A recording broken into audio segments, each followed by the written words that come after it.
ஒரு பெட்டியானது அந்த ஆற்றிலே மிதந்து கொண்டு வருகிறது என்று உரைக்க மன்னனோ எடுத்து வர உரைத்தார். அந்த நேரத்திலே ஓடி சென்று பெட்டியை எடுத்து வந்து மன்னனின் முன்வைத்து திறந்து பார்க்கின்ற நேரத்திலே சூரிய பிரகாசம் போன்ற குழந்தை நான் அந்த பெட்டியிலே இருந்தனான். தேர்ப்பாகன் பார்த்துவிட்டு, மன்னா, இந்த பெட்டியிலே ஒரு குழந்தை இருக்கிறது என்று உரைத்தாராம். தேர்ப்பாகன் உரைக்க அந்த மன்னனானவர், தேர்ப்பாகா, நீண்ட நாட்களாக உனக்குத்தான் மகப்பேர் இல்லாமல் இருக்கிறாய்.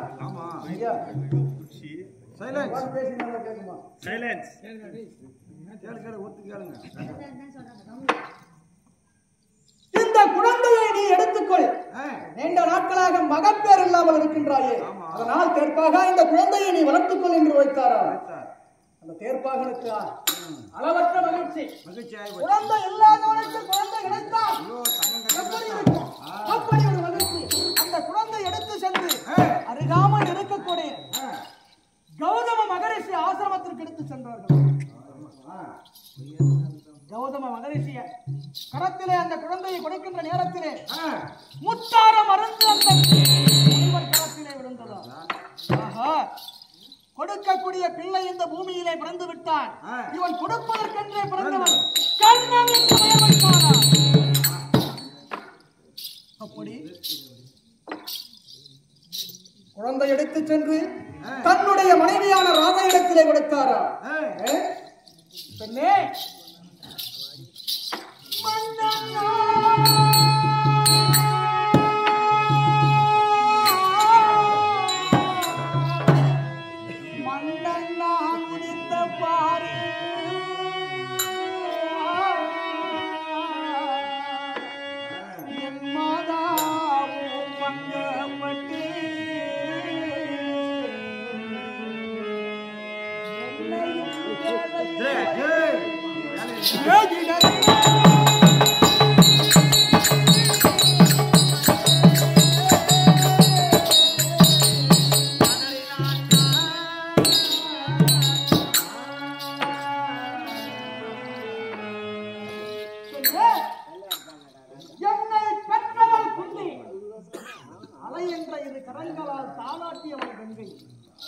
என்னை வளர்த்தவள் ராதை. ஆக 3 தாய்மார்கள் எனக்கு. என்னடி சொல்ற? நான் எப்படா ஒரு முகத்துல முடிக்கிறது? அவர் கைய கொஞ்சம் நீட்ட சொல்றா.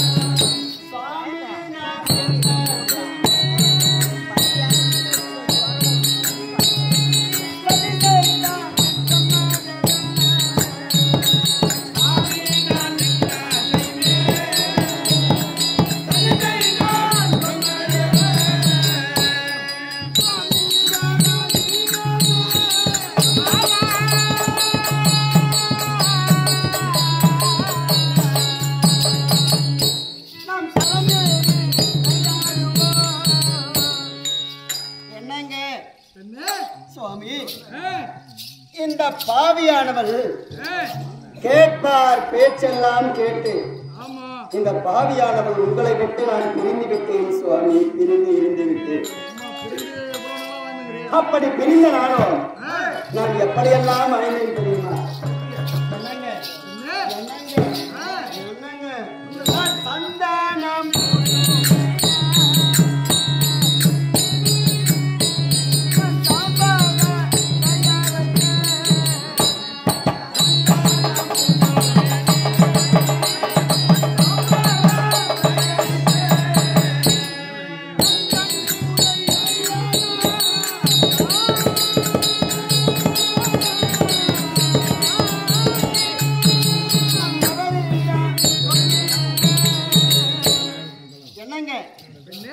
என்னுடைய கூந்தலுக்கு எண்ணெய் விட்டு வாரி முடித்தறியேன் சுவாமி, நான் வாரி முடித்தறியேன்.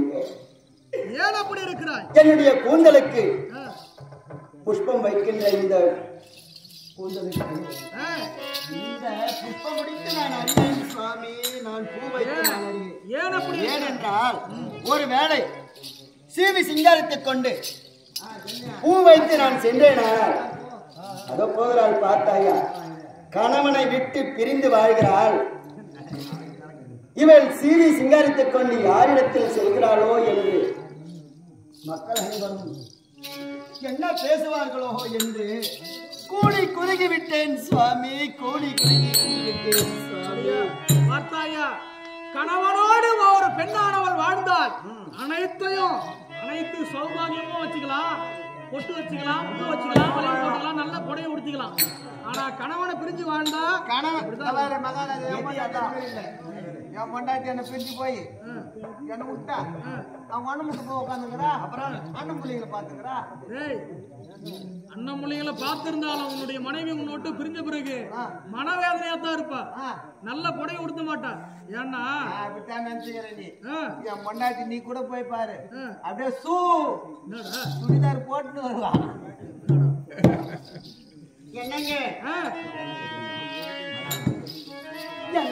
மாலையிட்ட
இந்த பாவியானவள் நீங்கள் எப்பேர் பெற்றவர் என்று தெரியாமல் சுவாமி நான் ஏதேதோ பேசி இருந்து விட்டேன், ஏசி விட்டேன் சுவாமி.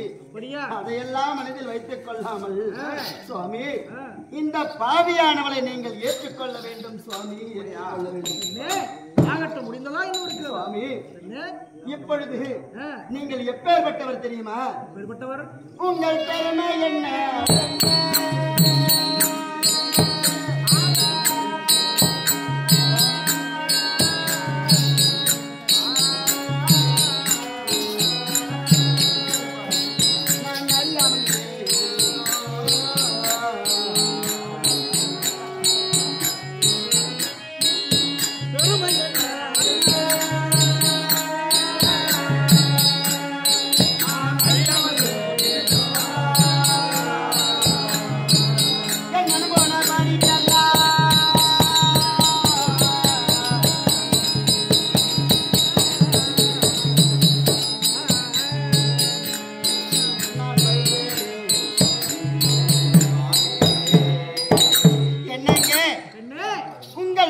என்ன என்று தெரியாமல் இந்த பாவியானவள் உங்களை விட்டு பிரிந்து இந்த பாவியானவளே ஏதோ பேசிவிட்டேனே சுவாமி. நீங்கள் எப்பேற்பட்டவர் தெரியுமா? இந்த அகிலம் உலகம் போட்டா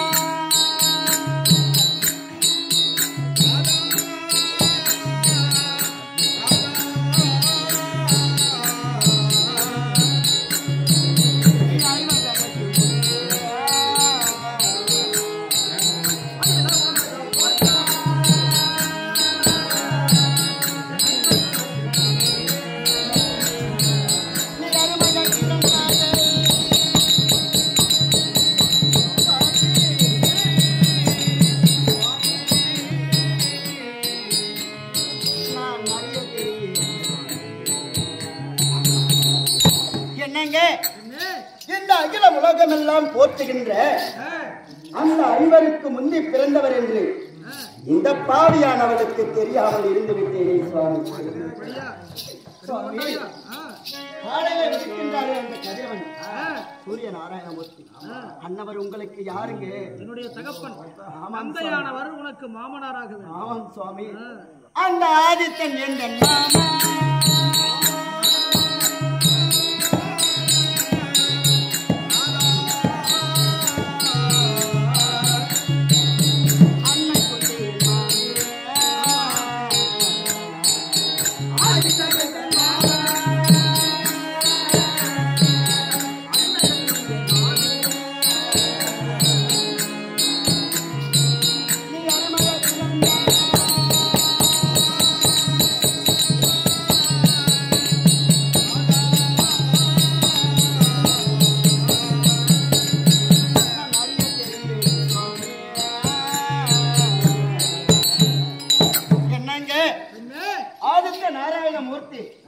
எனக்கு மாமனார் என்றும் அன்னை குந்தியானவள் எனக்கு மாமியார் என்றும் இந்த பாவியானவளுக்கு தெரியாமல் இருந்து விட்டேன். தெரிந்து கொண்டேன். ஆனால் இப்பொழுது நீங்கள் எப்பேற்பட்டவர் தெரியுமா? ஒரு ஒளி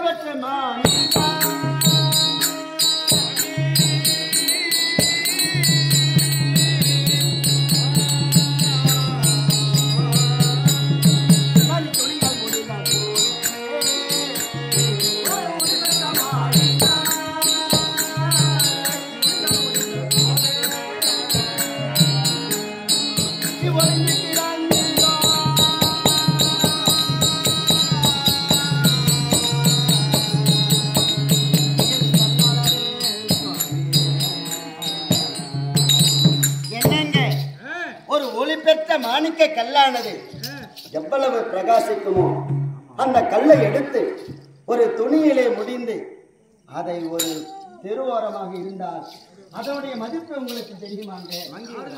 மங்கிவிடும் அல்லவா சுவாமி? அதை போல் இருந்து விட்டீர்கள் சுவாமி. அனைத்தும் தெரிந்து கொண்டேன், இருந்து கொண்டேன் சுவாமி. இந்த பாவியானவரை நீங்கள் ஏற்றுக்கொள்ள வேண்டும் சுவாமி.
உன்னை இப்படி நேரில் சந்தித்து சில வாவாந்தங்கள் ஆடலாம் என்று எத்தனை வருடமாக காத்திருக்கிறீர்கள். அப்படியா?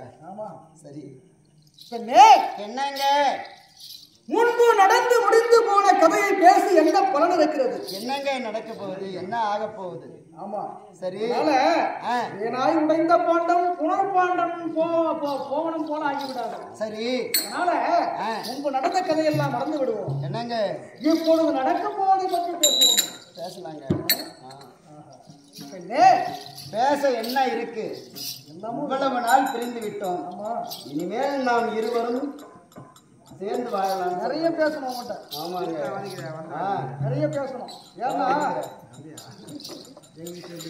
இத்தனை வருட காலமாக பிரிந்திருந்தோம் அல்லவா? ஆமாங்க.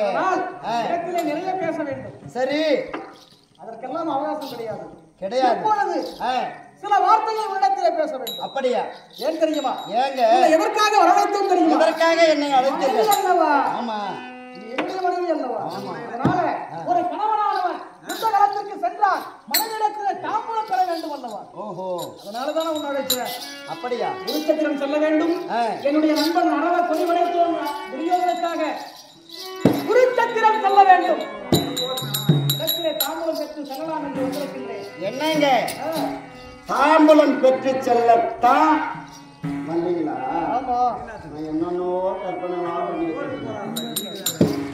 என்னங்க சரி, குருச்சேத்திர பூமிக்கு போறேன்னு சொல்றீங்களே, யாருக்காக பரிந்து போறேன்னு சொன்னீங்க? என்னுடைய நண்பன் அறவ கொடிவடைத்தோனுக்காக.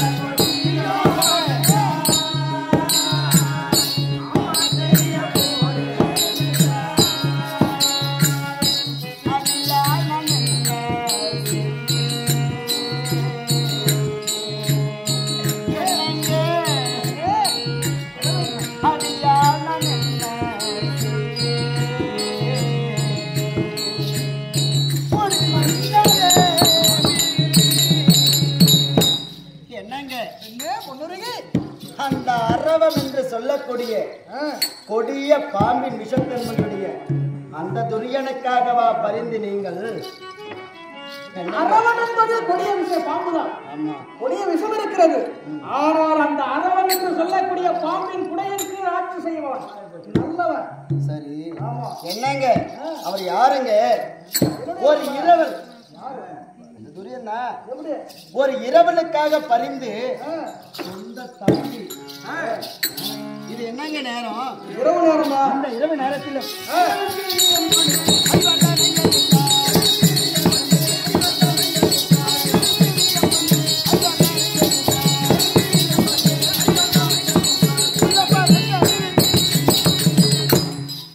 என்னங்க அப்படி இந்த இரவு நேரத்திலையும் ஒரு இரவலுக்காக பரிந்து சொந்த தம்பிமார்களை எதிர்ப்பதனால் உங்களுக்கு என்னங்க பலன் இருக்க போகிறது?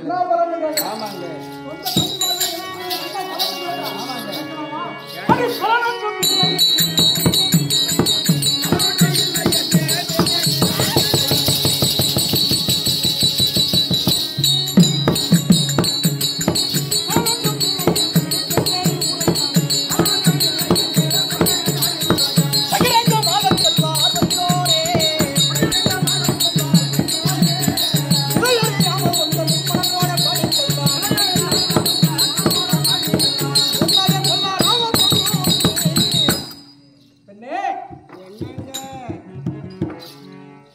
பாண்டவர்கள் மீது முகம் தொடுத்து குருச்சத்திரம் செல்லுவதால் சரி, பாண்டவர்கள் மீது இருக்கக்கூடிய பகையால் கிடையாது.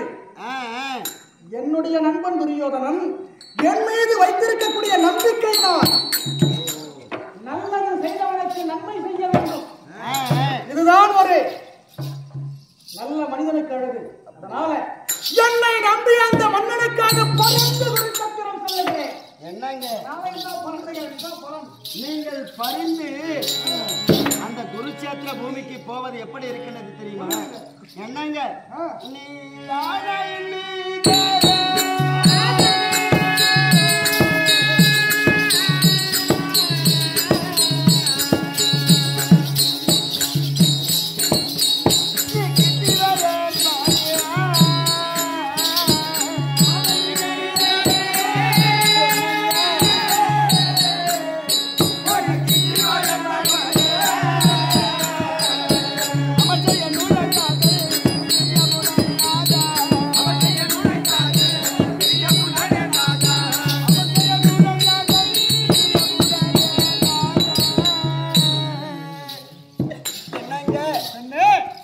ஒரு பெரிய மதம் கொண்ட யானை மீது ஏறிக்கொண்டு அம்பாரி செய்து ஒரு சிறிய வாயற்படியை கடப்பது என்பது முடியுமாங்க? முடியாது. ஒரு வேளை கடக்க முயன்றார் யாருக்குங்க ஆபத்து? அந்த யானைக்கும் ஆபத்து வரும், அதன் மீது அமர்ந்து செல்லக்கூடிய வாலிபனுக்கும் ஆபத்து வரும். ஆமாங்க. ஏன்னா வாயப்படி சிறியதாக இருக்கின்றது அல்லவா? ஆமாங்க. உள்ளே கடக்க முடியாது, ஒரு பெரிய உருவமானது. ஆமாங்க. சரி, ஆகட்டும். என்னங்க அதை போல அந்த பாண்டவர்கள் பாண்டவர்கள் சிட்டியாக கூட இருக்கலாம். ஆமா. என்னங்க நீங்கள் பெரிய மதம் கொண்ட யானையாக கூட இருக்கலாம். உங்களை கடக்க முயன்றார் உங்களுக்கு அல்லவா ஆபத்து. அது மட்டும் இல்லைங்க, நீ பூனை வாயில